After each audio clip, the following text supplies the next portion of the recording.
Captain Malcolm Reynolds to return to the Serenity? That's too good to be true. Is it even remotely possible, though? Welcome to SciTrek, your sci-fi TV and movie channel.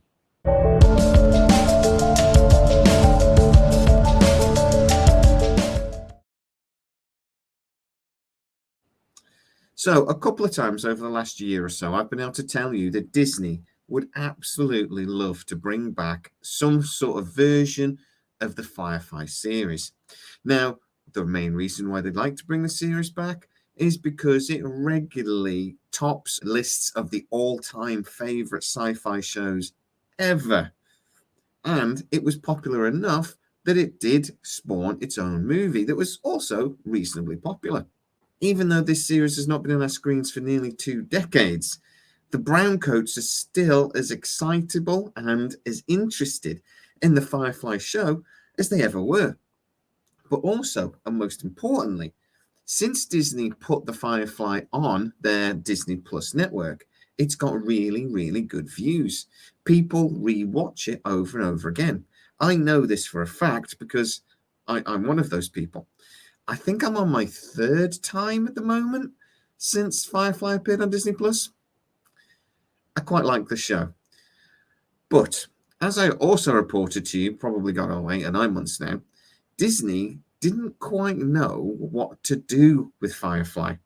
They knew that this was such a popular series that if they got it wrong with some sort of hard reboot or something, that, well, it would be massively unpopular very, very quickly. In fact, they're reasonably sure that it would be unpopular before it ever even appeared on screens.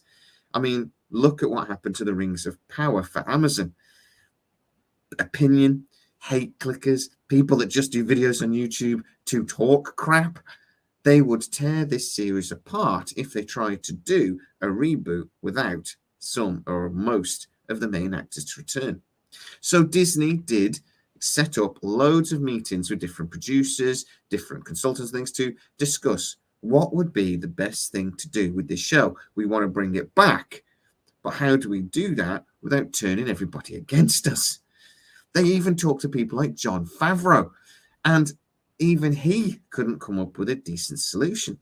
Apparently, there's even been some quite quiet conversations with Joss Whedon. Now, Joss Whedon is a little bit of a problem. There are some quite negative things going around about him, some quite negative stories. Charisma Carpenter's allegations towards him are not pleasant. He has become a little bit of a difficult character to work with over the years. Because I remember you telling me in the first interview that there was a time where he kind of put you against the wall and said something to you. And that was like, you know, I said, he was joking. And you go, no. So maybe just... He actually said, look, Josh isn't a bad guy. He's not a difficult person to work with, but he is a perfectionist. Now, even though he then went on to admit that actually Josh had him up against a wall at one point and was screaming at him, which is a little bit aggressive, it does seem that Joss Whedon is just somebody that actually is a perfectionist and just wants things his way. I was basically ruining his show. Basically forcing him to keep you on because you were doing so well. Yes, but the thing is that that is going to change the show from being about a teenager overcoming adolescence. And when he doesn't get it, he gets pissed off. And at times, that comes across as bullying. I've actually heard lots of interviews with Nathan Fillion, and he says he never saw that.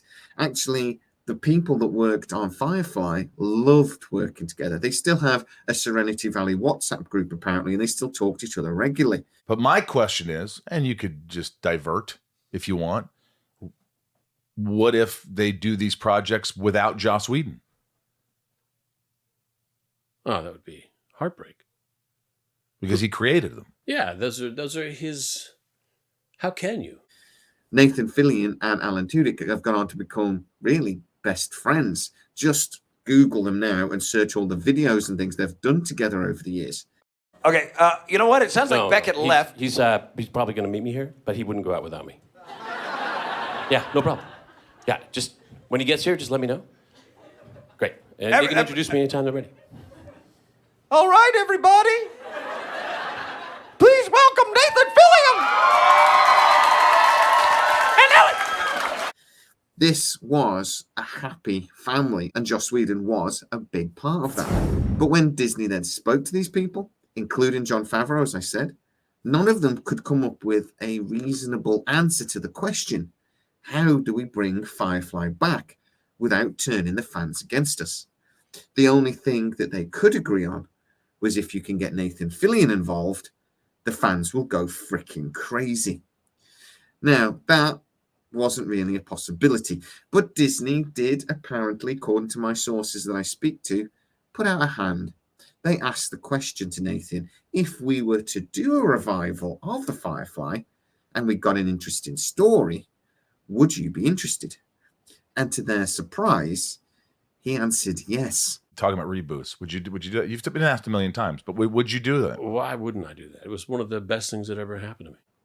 Now, this is maybe going to be years off, something he does after The Rookie. Well, no, because according to my source again, who has actually spoken directly with Nathan Fillion, he says that Nathan would be very keen to return. So keen, in fact, that he might even walk away from The Rookie. Now, why would he do that? There's a couple of reasons. You can go on any interview ever and look at Nathan Fillion talking about the Firefly. It's the one show that he adored. He's been asked before now, would you be interested in buying the franchise? And he's actually said, look, if I won the California lottery tomorrow and I won like hundreds of millions of dollars, I would buy Firefly and I would remake it. That is how much he loved this project and how keen he would be to bring it back. But would he really walk away from The Rookie? Well, another thing that Nathan Fillion is talked about in loads and loads of interviews and did actually discuss with my source was that the 22, 24, whatever episodes a year is incredibly exhausting. Now, Nathan Fillion is the kind of guy that he's very relaxed, he's very chilled. He loves working, but he also loves having fun, spending time, going boating, this sort of thing. He has his hobbies, etc. Now, he actually talked to my source about how when he was doing the Castle series, you could see by the end of it, he was exhausted and tired. It was a series that focused really just on the two characters, which basically means for 8-9 months of the year, he was having 16-hour days. Now, he says that has been a little bit easier on The Rookie because it's a bigger cast. The whole series doesn't surround only around him. There's 8 or 9 really strong characters in there. So he's not appearing in every single scene like he did in Castle. But doing 22 episodes a year is still exhausting. And he says the other thing is it stops him from doing other things that come along. There are movie parts, etc., etc. He keeps having to turn down because he just doesn't have the time. By the time he's done The Rookie, which, as I say, takes up 8-9 months of the year, he really has a couple of months to rest and recuperate, and he's already thinking about the next season. Now, The Rookie has just had 5 successful seasons.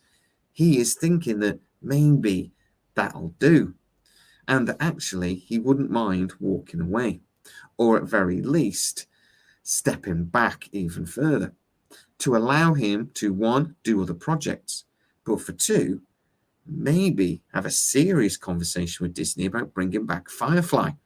But how would you bring back such an amazing series? How would you do it after such a big gap? Obviously, Malcolm Reynolds is now a fair bit older. Well, apparently, that conversation has already been had, and Nathan Fillion is the one that came up with the idea. He said, look, you do a really simple plot. Captain Reynolds is on his own. He's lost the rest of the crew. After everything that happened in the movie Serenity, he broke down. And then over a mini-series at very least, we would see him reconnect with some of those characters, and we would see him re-find himself. He says it would be really interesting to see what would have actually happened to Captain Reynolds following everything that happened in the movie. And then such loss, losing Wash, for example. How would he have reacted to that? And would it have broken him? So when we actually see Malcolm Reynolds at the start of this proposed possible new series, we would see a broken Captain Reynolds. And then over that season, maybe 2, we would get to see him re-find himself and maybe resolve some of those demons that we know he is carrying following the Civil War. And maybe we would get to see that journey towards the healing that was always planned for the Firefly series. I'd also love to see what happened to some of the other characters. I want to see where Wash's kid is. Wash's kid should be now the pilot. That should it's done. I want to see where everybody else. I want to see where Jane is. I want to see all of these characters return. Obviously, there's the whole thing about River and what happened there. That would also be really interesting to see. And she's an awesome actress who I'd love to see return. The only shame will be we won't get to see Alan Tudyk. But it's sci-fi. You live in a spaceship, dear. We've got to see him return for at least one episode. You could do like an Out of Gas episode where, he's injured and, Wash is just there, keeps talking to him, but, it's a ghost, it's really in his head. Even if they just did that, Alan Tudyk must return. But guys, get into the comments and tell me what you think. If the Firefly was to return, would you be okay with it as long as Nathan Fillion was still Captain Malcolm Reynolds? Or actually, is that just a show that should never return? We've got our episodes. We've got that little series. We go back to it all the time. We don't need more. Or do you agree with me that if Nathan Fillion wants to do it, who's to say no? I would love to know exactly what you're thinking. If you are new to the channel, please like, subscribe, hit that bell notification. It really helps us out, and you'll never miss any of our new videos. Also, you can go over to the Sides channel, where I do weekly Stargate videos that if you're a gator, you don't want to miss. You can also go to patreon.com/SciTrek, where you can get most of our new videos from both channels first. And for a small contribution each month, you get to see them without the adverts before everybody else on YouTube. As always, please stay safe. I'll see you next time. You can also go to patreon.com/.